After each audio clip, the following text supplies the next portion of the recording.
सुलगती सियासत में कौन डाल रहा है घी? बीजेपी और शिंदे गुट के बीच फंसा है एनसीपी का पेच। शिंदे या एनसीपी में से किसे चुनेगी बीजेपी?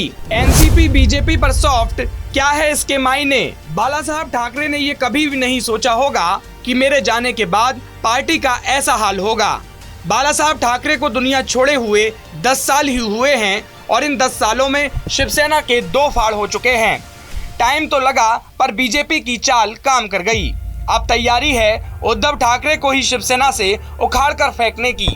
उद्धव की कुर्सी तो गई ही है, साथ ही शिवसेना भी हाथ से फिसलती नजर आ रही है। बीजेपी ने शिवसेना की तिजोरी में जिस चाबी से सेंधमारी की है, उस चाबी का नाम है एकनाथ शिंदे।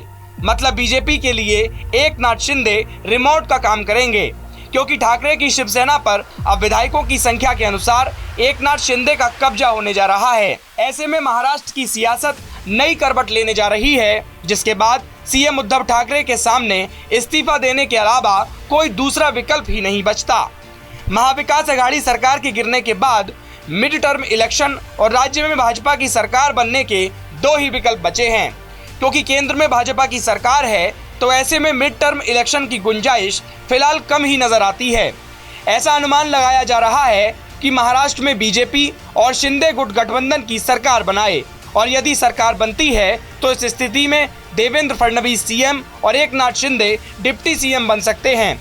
हालांकि अभी विधायकों की योग्यता को लेकर शिवसेना के बीच लंबी लड़ाई भी चल सकती है, जिसके कारण महाराष्ट्र का सियासी संकट थोड़ा लंबा चलने के आसार दिखाई दे रहे हैं। महाराष्ट्र की राजनीति में ऐसा पहली बार हुआ था जब विपरीत विचारधाराओं वाली पार्टियां एक साथ आईं और 2019 में सरकार बनाई। उस समय उद्धव ठाकरे सीएम पद की शपथ लेकर ठाकरे परिवार से पहले व्यक्ति थे जो संवैधानिक पद पर बैठे थे, और बस यहीं से उद्धव ठाकरे से गलती हो गई, क्योंकि महाराष्ट्र की सत्ता में हमेशा से ही किंग की नहीं बल्कि किंग मेकर की चली है। इस बात का फायदा शरद पवार ने उठाया। पवार ने महाविकास अघाड़ी सरकार की सत्ता की चाबी शरद पवार ने अपने हाथों में ही रखी और उद्धव सरकार के मलाईदार मंत्रालय और गृह जैसा भारी भरकम विभाग एनसीपी ने अपने हाथों में रखा। यूं कहें कि शरद पवार ने सरकार का रिमोट कंट्रोल अपने हाथों में ही ले लिया था। यही वजह रही कि एकनाथ शिंदे ने उद्धव ठाकरे से बगावत कर दी और शिवसेना पर अपना कब्जा काबिज कर दिया।